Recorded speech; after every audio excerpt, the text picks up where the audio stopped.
உலகெங்கும் வாழும் devotee nation plus நேயர்களுக்கு வீனஸ் பாலாஜி அன்பு வணக்கங்கள். நான் வீனஸ் அஸ்ட்ரோ அகாடமியின் ஜோதிட பேராசிரியர் மற்றும் பிரசன்ன ஜோதிட ஆராய்ச்சியாளராக அனைவருக்கும் போய் ஜோதிடம் செய்கிற பணியில் இருக்கோம். நம்ம சேனலில் ஃபஸ்ட் டைம் பார்க்குறீங்கன்னா சப்ஸ்கிரைப் பண்ணிக்கோங்க. பெல் பட்டனில் ஆல் ஆப்ஷன் ப்ரெஸ் பண்ணுங்கள். சிம்ம ராசி அன்பர்கள் அனைவருக்கும் இனிய புத்தாண்டு நல்வாழ்த்துக்கள்.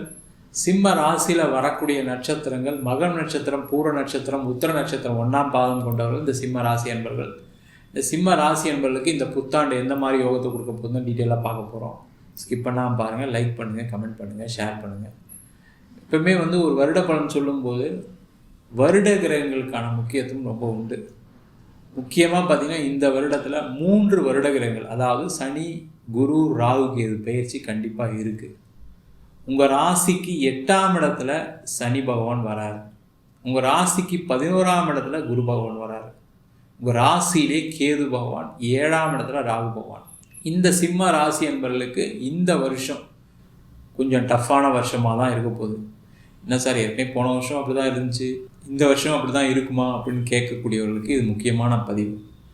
இந்த சிம்ம ராசி என்பவர்களுக்கு இதை எப்படி நம்ம ஓவர் கம் பண்ணலாம், எந்த மாதிரி விஷயங்கள் நம்ம கடைப்பிடிச்சா பிரச்சனைகள் வராது, அதை தான் கடைசியில் சொல்ல போகிறோம். அதனால் ஸ்கிப் பண்ணாமல் பாருங்கள். இந்த சிம்ம ராசியில் இருக்கக்கூடியவர்கள் எப்பவுமே ஒரு மிக சிறந்த ஆளுமை கொண்டவர்கள். எதை செஞ்சாலும் சிறப்பாக செய்யணும். நம்ம செய்கிற விஷயங்கள் ஒரு பேர் புகழ நம்மளுக்கு வாங்கி தரணும். அது மற்றவங்கள மாதிரி இல்லாமல் நம்ம ஒரு தனித்துவமாக இருக்கணும்னு நினைக்கக்கூடியவர்கள் இந்த சிம்ம ராசி என்பர்கள். இந்த சிம்ம ராசி என்பர்களுக்கு ராசியிலே கேது பகவான் வராரு. அப்போ ராசியில் கேது பகவான் வரும்போது பார்த்திங்கன்னா இந்த வருஷம் நிறைய சிம்ம ராசி என்பர்களுக்கு தடைகள் எதில் எடுத்தாலும் இருக்கும், தாமதங்கள் இருக்கும். இப்போ உதாரணத்துக்கு ஒரு வேலை பார்க்குறீங்க, வேலையில் ஒரு அனுகூலமான சூழ்நிலைகள் இருக்காது. கடந்த காலகட்டத்திலாம் பார்த்திங்கன்னா ஒரு சில விஷயங்கள் செஞ்சிங்கன்னா உடனே டக்குன்னு அது மாறிடும், அந்த விஷயம் நடக்கும், எந்த பிரச்சனையும் வராது. அதனால் உங்களுக்கு பெரிய தொந்தரவு தெரியல. ஆனால் இந்த வருஷம் உங்கள் ராசியிலே கேது பகவான் வர்றதுனால ரொம்ப முக்கியமாக இந்த பூர நட்சத்திர அன்பர் ரொம்ப ரொம்ப கேர்ஃபுல்லாக இருக்கணும். அவங்களுக்கு நிறைய பாதிப்புகள் கண்டிப்பாக இந்த வருஷம் உண்டு. அதனால் அவங்க கொஞ்சம் கேர்ஃபுல்லாக இருக்கிறது ரொம்ப முக்கியம். அதே போல் இந்த வருஷம் பிஸ்னஸ் பண்ணுறீங்க அப்படின்னா என்ன நிலைமையில் இருக்கோ பிஸ்னஸ் அதை ரன் பண்ணுங்கள். சார் ஏற்கனவே கொஞ்சம் கடன் இருக்குது சார், பரவாயில்ல இருக்கட்டும், தப்பில்லை. அந்த கடன் இருக்குன்னு நினச்சிக்கிட்டு பிஸ்னஸ் நிறைய வரும்னு நினச்சி காசு அதிகமாக வெளியில் கடன் வாங்கி எதுவும் தயவுசெய்து பண்ணாதீங்க. ஏன்னா அஷ்டமஸ்தானத்தில் சனி பகவான். அப்போ என்ன ஆகுதுன்னா உங்களுடைய முடிவுகள் தப்பாக போவதற்கான வாய்ப்பு உண்டு. நீங்கள் எடுக்கக்கூடிய முயற்சிகள் வெற்றி பெறாது. இப்போ எல்லோரும் பிஸ்னஸ் பண்ணுறவங்க என்ன பண்ணுவாங்க, ஒரு பிஸ்னஸ் பண்ணுறோம், ஒரு புதுசாக ஏதாவது ஒரு ப்ராடக்ட் பண்ணுறோம், இல்லை ஏற்கனவே ஒரு பிஸ்னஸ் பண்ணுறோம் அப்படின்னா பணம் எங்கேயாவது ஒரு லோனாக வாங்கி இல்லை கையில் இருக்கிற பணத்தையாக போட்டு அந்த பிஸ்னஸை அடுத்த ஒரு 3 மாதத்தில் பணம் வந்துடும், அப்போ நம்ம இதெல்லாம் செய்யலான்ற ஒரு பிளானிங் எல்லாருக்குமே இருக்கும்.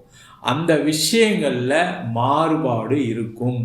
அடுத்த ஒரு வருடங்களுக்கு நீங்கள் நினச்சா மாதிரி சில விஷயங்கள் நடக்காது. ரொம்ப கேர்ஃபுல்லாக இருங்க. நிறைய வாய்ப்புகள் வரா மாதிரி இருக்கும். இப்போ தான் பார்த்திங்கன்னா உங்களுக்கு பிஸ்னஸ் ஆப்பர்ச்சுனிட்டி நிறைய கிடைக்கிற மாதிரி இருக்கும். அதில் கேர்ஃபுல்லாக இருக்கணும். தேவையில்லாமல் ஒரு இடத்துல போய் மாட்டிக்கிறதுக்கான சூழ்நிலைகள் உண்டு. அதனால் அதிக பணத்தை போட்டு செய்யக்கூடிய விஷயங்களை எதுவும் செய்யாதீங்க. புதுசாக எதையும் ட்ரை பண்ணாதீங்க. அதிக பணம் சொல்லும்போது என்னென்னா, ஒரு பேங்க் லோன் வாங்கினா கூட பரவாயில்ல, தப்பு ஒன்றும் இல்லை. ஆனால் வெளியில் அதிக வட்டிக்கு வாங்கி நம்மளுக்கு ஒரு பிஸ்னஸ் நடக்க போது, இது 6 மாதத்தில் நடந்துடும், இந்த பணத்தை போடுறோம், 6 மாதத்தில் எடுத்து அந்த கடனை கட்டிடும் நினச்சிங்கன்னா அது நடக்காது. மினிமம் 1.5 வருஷம் ஆகும். அதுக்கான டைம் எடுத்துகிட்டு பண்ணிங்கன்னா பிரச்சனை கிடையாது. அதுவும் சிம்ம ராசியில் இருக்கக்கூடியவர் நிறைய பேர் ரியல் எஸ்டேட், கன்ஸ்ட்ரக்ஷன் இந்த மாதிரி துறையில் இருக்கக்கூடியவர் நிறைய பேர் இருக்கீங்க. நிறைய அரசு சார்ந்த விஷயங்களில் டெண்டர் எடுத்து நடத்தக்கூடியவர்கள் நிறைய பேர் இருக்கீங்க. அவங்கெல்லாம் வெளியில் ஏற்கனவே கடன் வாங்கி சிலதெல்லாம் செஞ்சிட்ருக்கீங்க. அவங்கெல்லாம் அதிக கடன் வாங்காமல் இருக்கிறது ரொம்ப ரொம்ப நல்லது. தேவையில்லாத பிரச்சனைகள் கண்டிப்பாக வரும். அதனால் ஒரு அசிங்கங்கள், அதனால் ஒரு அவமானங்கள் ஏற்படுவதற்கான வாய்ப்பு உண்டு. அதை கேர்ஃபுல்லாக பார்த்துக்கிறது ரொம்ப நல்லது. வேலை பார்க்குறவங்க ரொம்ப ரொம்ப கவனமாக ஒரு வேலையில் இருக்கணும். வேலைகள் தொல்லைகள் தான் வரும். வேலையில் நிறைய பேர் உங்களை டார்ச்சர் பண்ண தான் செய்வாங்க. சில பேர் உங்களை அவமானப்படுத்துவார்கள். அதற்கான சூழ்நிலைகளும் ஏற்படக்கூடிய வாய்ப்புள்ள வருஷம் இது. என்ன சார் எல்லாமே நெகட்டிவாக சொல்கிறீங்க, உண்மை அது சரிங்களா? அதனால் ரொம்ப கேர்ஃபுல்லாக இருங்க. உங்கள் ஜாதகத்தில் மற்ற கிரகணிகள் நல்லா இருக்குது, தசாபுத்தி நல்லா இருந்தால் பெரிய பாதிப்பை கொடுக்கல. இருந்தாலும் இந்த அஷ்டம சனின்னு சொல்லும்போது உங்களுக்கு ஒரு ஆசை ஏற்பட்டு அதனால் தவறுகள் செய்யக்கூடியவர்கள் நிறைய பேர் இந்த மாதிரி அமைப்பில் மாட்டிக்குவாங்க. அப்போ ஒரு வேலை மாற்றம் பண்ணுறீங்கன்னா அந்த வேலை மாற்றம் உங்களுக்கு தகுதியான மாற்றமா? திடீர்னு பார்த்தீங்கன்னா ஒரு பெரிய ஹைக்கு கிடைக்கிது, பெரிய பொசிஷன் கிடைக்கிதுன்னு போய் அங்கே போய் வேலைக்கு சேர்ந்தீங்கன்னா அந்த வேலையில் ரொம்ப நாள் இருக்க முடியாது. இருக்கிற வேலையை காப்பாற்றிக்கிறது ரொம்ப ரொம்ப நல்லது. கேர்ஃபுல்லாக இருக்கிறது நல்லது. அதே போல் இந்த காலகட்டத்தில் வீடு வாங்குகிறேன், இடம் வாங்குகிறேன், புதுசாக பிஸ்னஸ் ஆரம்பிக்கிறேன், பிஸ்னஸ் வேலைக்கு போகிறேன், இந்த மாதிரி முக்கிய முடிவுகள் தவிர்ப்பது நல்லது.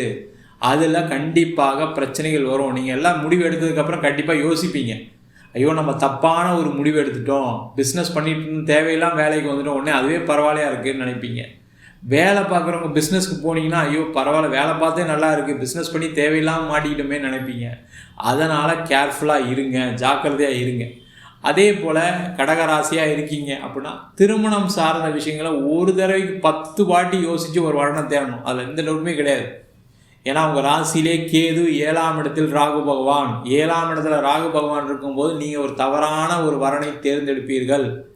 நீங்கள் ஏதோ ஒரு காரணத்துக்காக ஆசைப்பட்டு மாட்டிப்பீங்க. பார்த்தீங்கன்னா பையன் நல்லா வேலை பார்க்குறான், நல்ல இடத்துல இருக்கான், இந்த மாதிரி ஒரு விஷயத்த ஒரு தடவைக்கு 10 தடவை தீவிரமாக ஆலோசித்து உங்களுடைய ஜாதகம்லாம் பார்த்து அதுக்கப்புறம் பண்ணிக்கிறது ரொம்ப ரொம்ப நல்லது. இல்லைனா தேவையில்லாத பிரச்சனைகள் வரும். அதே போல் கணவன் மனைவி சார்ந்த ரிலேஷன்ஷிப் சார்ந்த விஷயங்களை ரொம்ப கேர்ஃபுல்லாக இருங்க. அதில் தேவையில்லாத பிரச்சனைகள் வரும். சில பேருக்கு தவறான பழக்க வழக்கங்களால் கெட்ட பேர், அவமானங்கள் வருவதற்கான வாய்ப்பு உண்டு.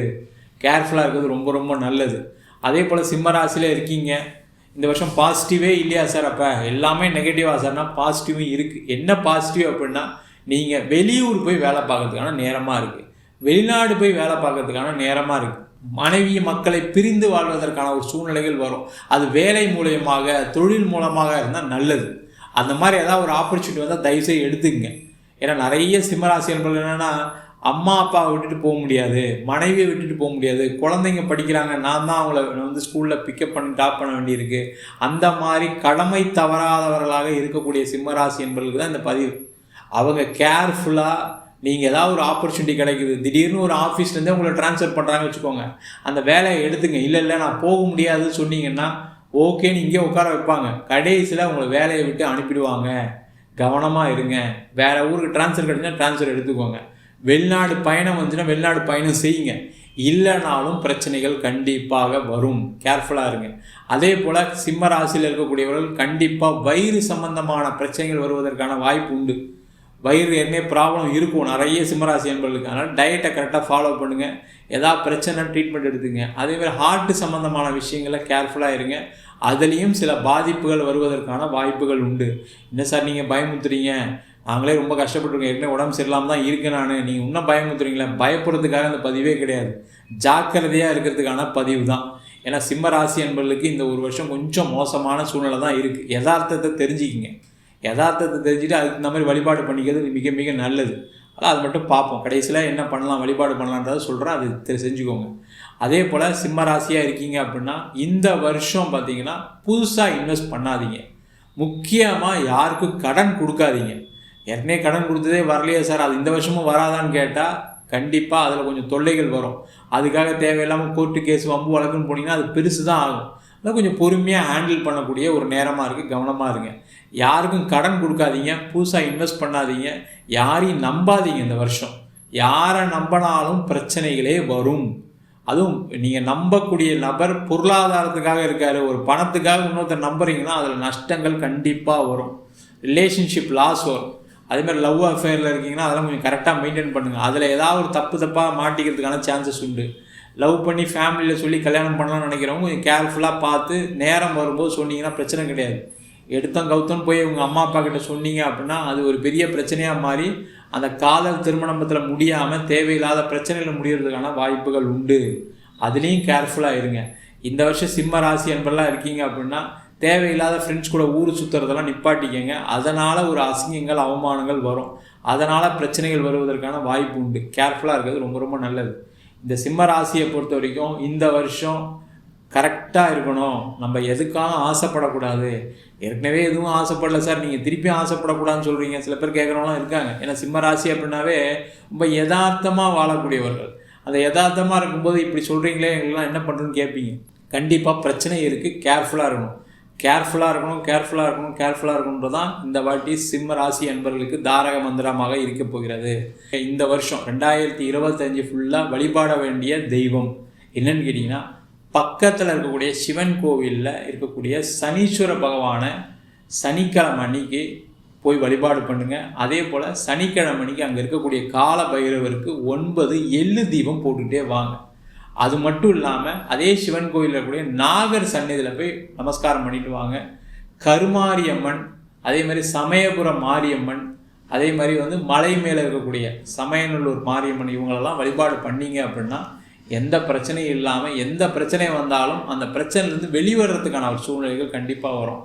உடல்நிலை சார்ந்த விஷயங்களையும் நீங்கள் இந்த வழிபாடு பண்ணிங்கன்னா தேவையில்லாத பிரச்சனைகள் பெருசாகாமல் இருக்கிறதுக்கான வாய்ப்பு கண்டிப்பாக உண்டு. மொத்தத்தில் சிம்ம ராசி என்பவர்களுக்கு இந்த வருஷம் கவனமாக இருக்கக்கூடிய வருடமாக 2025ஆம் ஆண்டு கண்டிப்பாக இருக்க போகுது. நம்ம சொன்ன பலன்கள் அனைத்துமே பொதுவான கோச்சார பலன்கள் மட்டுமே. உங்கள் ஜாதகத்தில் இருக்கக்கூடிய கிரகநிலை தந்தால் போல், திசாபுத்தி தந்தால் போல் பலன்கள் கண்டிப்பாக மாறுபடும். உங்கள் சுயஜாதத்தை பார்த்துட்டு சில முடிவுகள் எடுத்துக்கிறது நல்லது. என்கிட்ட ஜாதகம் பார்க்கணும் விருப்பப்பட்டீங்கன்னா கீழே இருக்க நம்பருக்கு வாட்ஸ்அப் பண்ணிட்டு அதுக்கான விவரங்களை தெரிந்து கொள்ளலாம். நம்ம வீனஸ் ஆஸ்ட்ரோ அகாடமியில் ஜோதிட பயிற்சி வகுப்புகள் நடத்திட்டு இருக்கோம். அடிப்படை ஜோதிட பயிற்சி வகுப்புலேருந்து பிருகுநாடி ஜோதிடம், வாஸ்து, நியூமராலஜி, திருமண பொருத்தம், முகூர்த்த நிர்ணயம், அது மட்டும் இல்லாமல் பிரசன்ன ஜோதிட முறைகளில் தாம்பூல பிரசனம், சோழி பிரசனம், ஜாமக்கோல் பிரசனம், அஷ்டமங்கல பிரசனம் போன்ற பல பிரசன வகுப்புகள் நடத்திட்டு இருக்கோம். ஆண் பெண் இருபாலரும் படிக்கலாம். வயது வரம்பு கிடையாது. குறைந்த கட்டணத்தில் வகுப்பு நடத்திட்டு இருக்கோம். நேரடி வகுப்பாக நடக்குது. வெளியூர் வெளிநாட்டில் படிக்கிற ஆன்லைன் வகுப்புலையும் சேர்ந்து படிக்கிறாங்க. ஜாதகம் இல்லாதவங்களுக்கு சிங்கிள் பேஜில் PDF ஃபார்மேட்டில் வெறும் 99 ரூபாய்க்கு ஜாதகம் கொடுக்குறோம். டீட்டெயிலான ஜாதகம் வேணும்னு நினச்சிங்கன்னா வெறும் 300 ரூபாய்க்கு 51 பக்கம் கொண்ட டீட்டெயிலான ஜாதகம் ரிப்போர்ட் கொடுக்குறோம். வேணுன்றவங்க கீழே இருக்க நம்பருக்கு வாட்ஸ்அப் பண்ணுங்கள். உங்களிடம் விடைபெறுவது வீனஸ் பாலாஜி. சர்வஜனா சுகினோ பவந்து.